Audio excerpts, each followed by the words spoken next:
सभी एप्लीकेशन का अपना एक कार्य होता है, उनका अपना क्षेत्र होता है और वो वहां पर बहुत उपयोगी है। लेकिन यूजर के लिए ये बहुत आवश्यक है कि कुछ उपयोगी एप्लीकेशन का कंप्लीट नॉलेज उनको हो, जैसे वर्ड, एक्सेल और उसी श्रेणी में आता है एमएस एक्सेस। एमएस एक्सेस की यदि हम बात करें तो एमएस एक्सेस एक डीबीएमएस है, डेटाबेस मैनेजमेंट सिस्टम है। डेटा को व्यवस्थित तरीके से मैनेज करने के लिए समय समय पर विभिन्न प्रकार के एप्लीकेशनों की आवश्यकता लगी और जैसे जैसे उन एप्लीकेशनों के अंतर्गत ये देखा गया कि कहीं ना कहीं कमी है, तो उन कमियों को दूर किया गया और इस प्रकार से डी बेस से लेकर के तो आज एमएस एक्सेस या एसक्यूएल जैसा एप्लीकेशन डिजाइन डेवलप होकर के सामने आया। तो हम आज जो बात कर रहे हैं वो कर रहे हैं एमएस एक्सेस की, जो एक डीबीएमएस के साथ साथ आरडीबीएमएस भी है, यानी रिलेशनल डेटाबेस मैनेजमेंट सिस्टम भी है। तो आइए समझते हैं छोटे से वीडियो के माध्यम से किस प्रकार से आप एमएस एक्सेस के अंतर्गत टेबल जिसे हम कहते हैं वो क्रिएट करें। उसी को यदि हम डीबीएमएस की भाषा में बोले तो डेटाबेस फाइल का निर्माण करते हैं। आइए समझते हैं टेबल या डेटाबेस फाइल का निर्माण करना।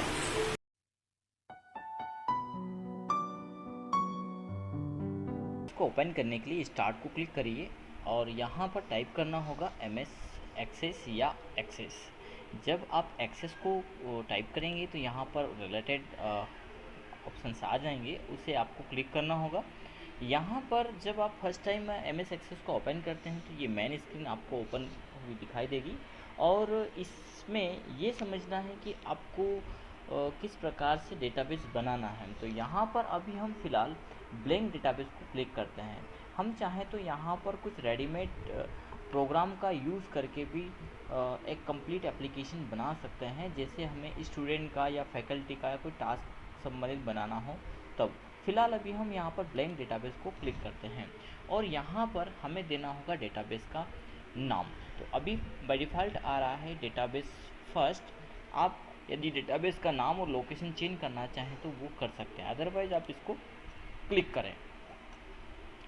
जैसे आप क्लिक करते हैं यहाँ पर एक विंडो ओपन होती है जिसका नाम यहाँ पर दिखाई देता है टेबल। एक्चुअली में उस डेटाबेस फाइल को ही हम यहाँ पर टेबल बोलते हैं। तो टेबल के अंतर्गत हमें फील्ड निर्धारित करने होते हैं, जिस प्रकार से हम एक नॉर्मली रजिस्टर के अंतर्गत फील्ड डिज़ाइन करते हैं उसी प्रकार फील्ड डिज़ाइन करने का जो तरीका होता है वो होता है यहाँ व्यू ऑप्शन में, यहाँ पर आप डिज़ाइनिंग व्यू को क्लिक करिए और टेबल बना रहा है। यहाँ पे चाहें तो आप उसका कोई भी नेम यहाँ पर दे सकते हैं। जैसे हम रिकॉर्ड रखना चाहते हैं तो स्टूडेंट रिकॉर्ड हम दे देते हैं। ओके को क्लिक करते हैं, स्टूडेंट हमने नाम दिया टेबल का, तो ये स्टूडेंट नाम की एक टेबल यहाँ पे बन गई है। और यहाँ पर सबसे पहले बाय डिफ़ॉल्ट जो उसका फील्ड नेम आ रहा वो है आईडी ऑटोमेटिक जनरेट नंबर, जिसे हम एक्सेल में सीरियल नंबर बोलते हैं, उसी प्रकार का यहाँ पर एक बाय डिफ़ॉल्ट फील्ड रहेगा। इसके बाद हम टैब बटन प्रेस करेंगे, ये ऑटो नंबर जनरेट है। इसके बाद सेकेंडली हमें माना कि यहाँ पर इनरोलमेंट नंबर रखना है तो हम इनरोल रख सकते हैं। और इनरोल को भी या तो आप ऑटो नंबर जनरेट कर सकते हैं या आप अपने हिसाब से भी सेट कर सकते हैं। अभी हम इसको भी ऑटो नंबर रख लेते हैं। इसके बाद एक फील्ड देते हैं हम नेम, जिसके अंतर्गत हम स्टूडेंट के नाम रखेंगे। ओके करते हैं। इसका डेटा टाइप हम लेंगे टेक्स्ट। नेम के बाद हम ले लेते हैं यहाँ पर कोर्स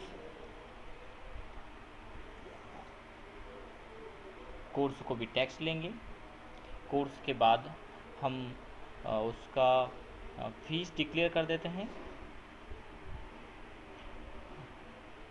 या एक और फील्ड लेते हैं डेट ऑफ ज्वाइनिंग DOJ। तो इस प्रकार डेटा टाइप हम लिखेंगे डेट एंड टाइम। इसके बाद हम फीस यहाँ पर रख लेते हैं, जिसको हम कहेंगे रजिस्ट्रेशन फ़ी, जिसका डेटा टाइप हम नंबर रखेंगे। यहाँ पर डेटा टाइप असाइन करना कंपलसरी है। जिस भी प्रकार का डेटा हो, डेटा के टाइप्स दिए गए हैं उनमें हम जो कि रजिस्ट्रेशन फ़ीस है एक नंबर है, तो इसलिए हम इसका डेटा टाइप नंबर सेलेक्ट करेंगे। इसी प्रकार हम सेकंड इंस्टॉलमेंट रखना चाहते हैं तो यहाँ पर सेकंड इंस्टॉलमेंट रखेंगे, ये भी नंबर रखेंगे। और इसी प्रकार हमारी थर्ड इंस्टॉलमेंट है तो वो हम नंबर रखेंगे। और इनका सभी का टोटल निकालना चाहते हैं तो इसको हम देंगे टोटल। ये भी हम नंबर रखेंगे। ये हमने डिज़ाइन कर लिए यहाँ पर फील्ड डिज़ाइन करने के बाद हम व्यू में जाते हैं और डेटा व्यू को क्लिक करते हैं। ये सेम नहीं रहेगा एनरोलमेंट नंबर, तो हम इसको नंबर रख लेते हैं। ऑटो जनरेट एक ही रहेगा, यस करते हैं। तो यहाँ पर आसानी से एक डेटाबेस फाइल बन गई है और इसके अंतर्गत हमें कुछ रिकॉर्ड असाइन करने होंगे। जो भी रिकॉर्ड स्टूडेंट के नाम है वो यहाँ पर हम डिक्लेयर कर देंगे। उसका कौन सा कोर्स है वो हम देंगे। उसने किस तारीख को एडमिशन लिया है वो हम यहाँ पे देंगे। उसकी रजिस्ट्रेशन फ़ीस कितनी है वो हम देंगे। सेकंड इंस्टॉलमेंट, फर्स्ट रजिस्ट्रेशन हो गया, सेकंड इंस्टॉलमेंट और थर्ड इंस्टॉलमेंट। इसके बाद टोटल, तो टोटल हम आगे निकालेंगे। इसके बाद हम इनरोलमेंट नंबर दे देंगे यहाँ पे 2। हालांकि ये दो फील्ड सेम है, यदि हम चाहें तो इनरोलमेंट नंबर को हम इस प्रकार से भी असाइन कर सकते हैं 101, और यदि कोई कैरेक्टर है तो वो कैरेक्टर के कॉम्बिनेशन से भी दे सकते हैं 102। इस प्रकार से हम यहाँ पर स्टूडेंट के रिकॉर्ड डालते जाएंगे। तो ये हमारा रिकॉर्ड फील्ड तैयार करके, टेबल तैयार, जिसे टेबल बोलते हैं, टेबल तैयार करके और फील्ड इसमें हम जोड़ते जाएंगे। फील्ड एक बार रिकॉर्ड डालना ज़रूरी है, क्योंकि जब तक डेटाबेस तैयार नहीं होगा तब तक हम काम नहीं कर पाएंगे। यानी डेटाबेस के लिए डेटा का होना कंपलसरी है, और उसको हमने यहाँ पर कुछ बातें समझने के लिए हैं। वो है ऊपर के जो लिखे हुए, इनको हम फील्ड बोलेंगे। आईडी हो गया, एनरोलमेंट नंबर हो गया, नेम हो गया, कोर्स हो गया, डेट ऑफ ज्वाइनिंग हो गया, रजिस्ट्रेशन फीस। अब ये डिपेंड करता है हमारे कार्य के ऊपर कि हम किस प्रकार का कार्य करना चाह रहे हैं, यानी हम डेटा किस प्रकार का स्टोर करना चाह रहे हैं, उसके आधार पर हम यहाँ पर फील्ड तैयार कर लेते हैं। फील्ड तैयार करने के बाद दूसरा काम हमारा होता है रिकॉर्ड को इनपुट करना। यहाँ पर हमने 2 रिकॉर्ड इनपुट किए हैं। आप इससे ज़्यादा जितने भी चाहें उतने रिकॉर्ड यहाँ पर इनपुट कर लीजिए। रिकॉर्ड इनपुट करने के बाद यदि कहीं फील्ड में कोई संशोधन करना है तो आप फिर से जा सकते हैं उसके डिज़ाइनिंग व्यू में, और यहाँ से आप चाहें तो फील्ड नए बढ़ा भी सकते हैं, या इनमें ही कोई करेक्शन करना है तो वो कर सकते हैं। जैसे हमें सेकंड इंस्टॉलमेंट में डैश लगाना है, थर्ड इंस्टॉलमेंट में डैश लगाना है, तो ये हम कर सकते हैं। सेव करेंगे और फिर से जा सकते हैं डेटा व्यू में। यहाँ पर आप देखेंगे फील्ड में करेक्शन हो चुका है। नेक्स्ट में हम देखते हैं इसका टोटल कैसे निकालेंगे, तो वो हम नेक्स्ट वीडियो में देखेंगे। अभी आप इतना प्रैक्टिकल करके अवश्य देख लें। एक और चीज़ इसमें, यदि हमें किसी रिकॉर्ड, यदि संख्या रिकॉर्ड की ज़्यादा है तो आप यहाँ पर सर्च लगा सकते हैं और कोई भी रिकॉर्ड यहाँ पर आसानी से सर्च कर सकते हैं। जैसे हमने यहाँ पर सर्च को टाइप किया, यहाँ पर आ गया है। यदि हम टाइप करते हैं अमित, तो यहाँ पर अमित को बता देगा। यदि हम कोर्स वाइज किसी कोर्स को लेते हैं, जैसे हमने DCA, तो यहाँ पर ये DCA रिकॉर्ड नंबर फर्स्ट पे बता दिया। इस प्रकार से किसी भी रिकॉर्ड को आप यहाँ से सर्च कर सकते हैं। यहीं पर नेविगेट होता है नेक्स्ट रिकॉर्ड को देखने के लिए, या नेक्स्ट रिकॉर्ड पे जाने के लिए लास्ट रिकॉर्ड पर, ये सारे ऑप्शंस यहाँ पर रहते हैं।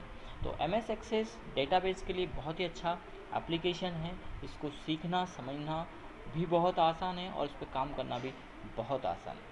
तो आगे की वीडियो में हम देखेंगे किस प्रकार से टोटल निकालें, और भी इसके आगे के बहुत कुछ ऑप्शंस। तो आप इस वीडियो को लाइक करें और अन्य साथियों तक पहुंचाने के लिए शेयर करना न भूलें।